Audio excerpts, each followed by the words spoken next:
In 2009, the state of Wisconsin contracted with Talgo, a Spanish manufacturer of high-speed trains, to construct 2 new train sets to replace aging Amtrak equipment on the Chicago to Milwaukee Hiawatha service.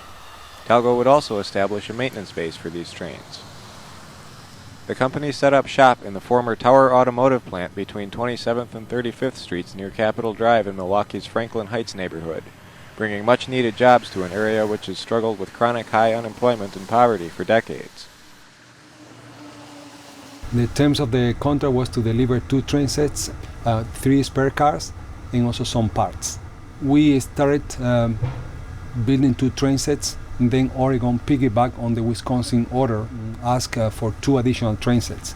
During that time, we were employing up to 80 people, but then after we concluded the manufacturing of the train sets, we were supposed to continue with the maintenance of the train sets. And then the maintenance of the train set would have required some additional people, up to 125, plus all the personnel that need to provide support to these to the operations. The trains built at the Milwaukee factory are Talgo's state-of-the-art Series 8, designed specifically for the North American market. Gary Young is shop manager at the Milwaukee facility and has seen these high-tech trains come together from the beginning.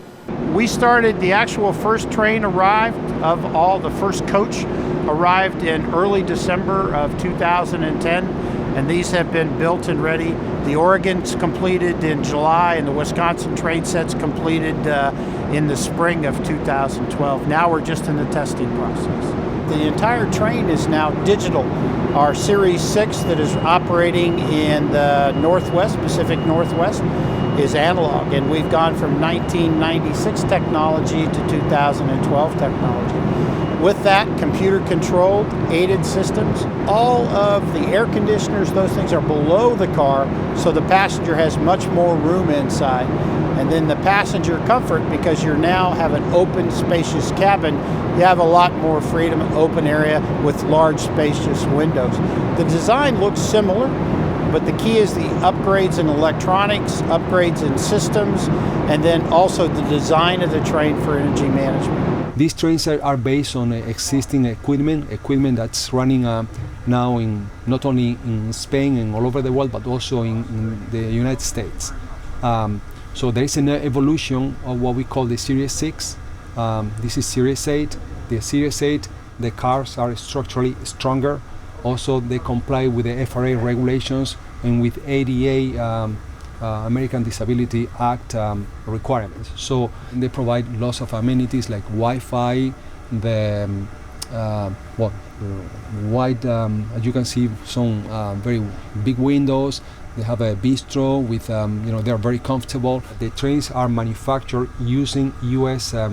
Vendors and U.S. parts. So except for the body shell, the rest of the parts of the trains are purchased from American vendors and American designs. The only component of the train that is actually from Spain is that the body shell itself. The rest of the components are bought in the United States, built in the USA, a very large percentage, 60-70% of all that. For example, the seats are from Friedman in Chicago. Metalcraft here in Wisconsin built a lot of components, composite, electronic, all those things, the area. We had over 185 different suppliers. Most of those suppliers were in the Milwaukee, Chicago basin area. When we visited Talgo in early November 2012, Gary guided us on a tour of one of the Oregon Cascades train sets. Today I'd like to walk you through our new Talgo Series 8 train sets. The train we're currently on is destined to go to the state of Oregon and operate in the Amtrak Cascades route in the Northwest. If you look over here, our Cascades, we're in a business class or custom class coach car. We have a table with folding legs to allow easy access. In this coach class 2, we have leather seats. We also have indirect lighting above, a clear Lexan luggage rack so that you can see if you leave anything up above. We also have direct lighting for each one of the seats where you can turn on and turn off. There's window shades for each one of the windows so that the customer, depending on side, can not be blinded by that high light coming in. Coat racks to hang up, wood throughout, and then custom bucket seating. The other nice thing about this is that we have audio controls on each one of the seats. Besides the audio outlet, each one of the trains is Wi-Fi capable, so you can take your laptop, you can work on board, and you can plug in your laptop or listen to audio in the systems. This coach class also, in the business class, has a little bit more seating, so we have an independent aisle or 1 seats and 2, so you have more room. And we have multiple sensing sites and multiple sensors throughout the train to monitor for not only passenger comfort but passenger safety. Let's walk on into the next car. Each one of the doors has access, will automatically open. The passenger simply approaches the door and the door will open. You also have an intercom system so if you want to contact the conductor, you simply page the conductor. You'll see all around the cars various decals which tell the customer emergency exits, brake handles, those type of things. And then this display up here will display the route information. For example, now arriving Portland and how long before the Portland station. This is the dining car. In the dining car, you can come in, sit down, have your laptop, or perhaps go to the cafeteria car, which is next, and get a snack and bring it here. You'll see on the dining car nice wide wood tables to allow you comfort, to enjoy your meal, to be able to sit next to each other. And we can have families in here on our Pacific Northwest routes. A lot of time the families love to come in here and sit down and play games and do those type of things. The other nice thing about this type of table is plenty of room to spread out and work on a business commute. Let's go on into the cafeteria or bistro car, we commonly call it.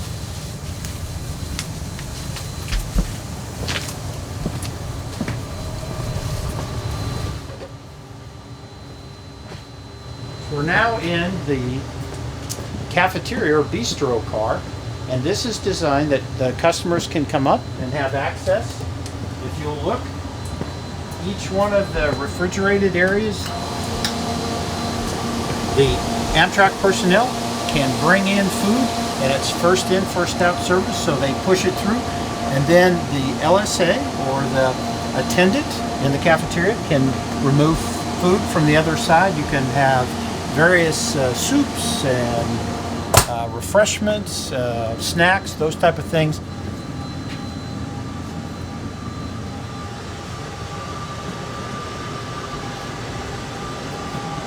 If you'll notice in this cafeteria area, this is essentially a small kitchen. Behind us we have a 3-tiered sink for washing dishes, and we have a freezer for storage, hand washing sink, and again, that refrigerator from the other side so that we can load from one side and then come right in here. We also have convection ovens, cup holders, soup warmers, microwaves, ice machines, register, and then a large refrigeration area for hand service to the customer, sodas, refreshments, those things.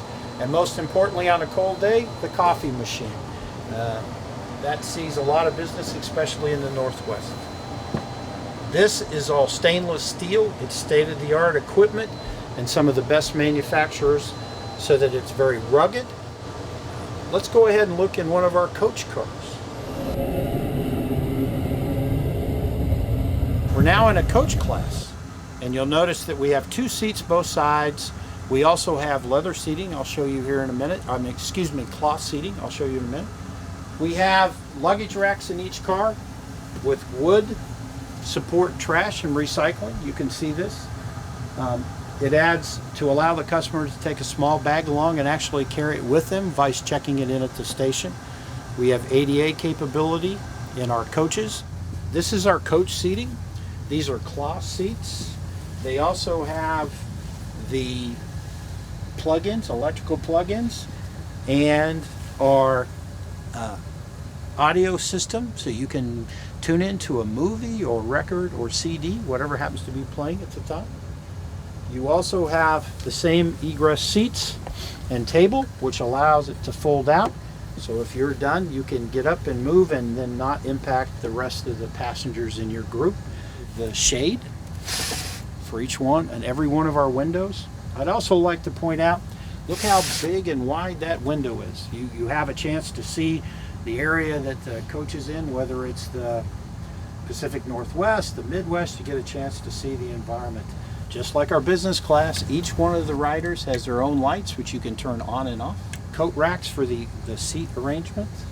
In our coach and business class, we have ADA capable restrooms. We actually worked with the ADA community to come in and set up a mock-up on our shop floor and made some changes based on their input. The restroom is completely electronic. The faucet will hands-free. Also, the dryer allows you without any paper towels. There's a changing station in every ADA restroom to aid the customer and ensure that we can provide the very best ride as possible. We also have a toilet, automatic flush, very similar to that you've seen on trains, and an emergency call button. You can see that you can push in case you would have a problem. Something else nice about this is that you have a complete vanity mirror and lights so that you can see yourself if there's anything, a tire, or you're trying to clean up a mess. In each one of the Talgo door systems, when it opens, it allows the passenger or conductor to open up the whole side, and the passenger steps out into the platform, and it has steps that come out to ease the passenger right down to the platform, so you will not have to step on a stand or anything else. The steps are integrated in the door system.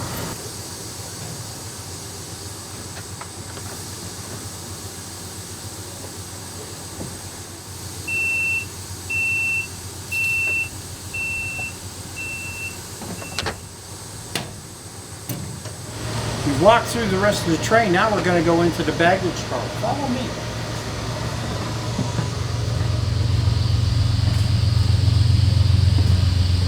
So now we're into the baggage car part of the train. It's actually attached close to the locomotive. And the unique thing about this baggage car is this is designed for the Pacific Northwest. And you see here, these are all bike racks. This way, an individual can bring the bike on board. We can store here. You can store a bike rack top and bottom as they'll set close and store up to 25 bikes here. With that, it allows the customer to put the bike on board, go for a train ride, have a great bicycle ride somewhere in either Portland, Seattle, Eugene, or any stop along the way. The baggage car is pretty open and designed to be so we can carry especially heavy traffic. For the Cascades route, they will operate between Eugene, Oregon and Vancouver, British Columbia. So many stops along the way, various types of commuters, some going to Portland for the day, some going to Eugene. Very simple car. This car will not be occupied by passengers, but all your baggage and that will be stored here and be available for you as soon as you arrive at your destination. After each train set is completed, it goes through a rigorous testing process before it is shipped off-site for further testing and made ready for service. Actually, the testing process is one of the more complex things about manufacturing the train. There are kind of three key components. The first component is during manufacturing or assembly of the train, along each phase of assembly, interior, exterior. So we've completed the manufacturing section of testing, which is about 20% of all the hours in the manufacturing process. We're now in static testing. The two Oregon trains, which you saw earlier outside, have completed static testing. There's a locomotive outside, an Amtrak locomotive. It's providing power, conducting brake tests. And then behind me is the cab car. Now that cab car, we remotely switch power from the locomotive to the cab car and verify that either end of the train can control the train. The next stage or phase of testing is our dynamic testing. That was just an example of our static testing. We just released the brakes. In our dynamic testing, we'll actually go to, for example, TTCI in Pueblo, Colorado, and we'll run the track and dynamically move the train and test it along with multiple electronic instruments measuring how the train performs, how it tilts, how it leans, as part of our testing process. When that is complete, then we move to the actual corridor in which the train is going to run, and we perform testing called corridor testing, where we validate brakes, we validate stopping distance, we validate that it can run in that corridor. After all that is done, a final customer inspection and review of all the tests, and then it's ready for revenue.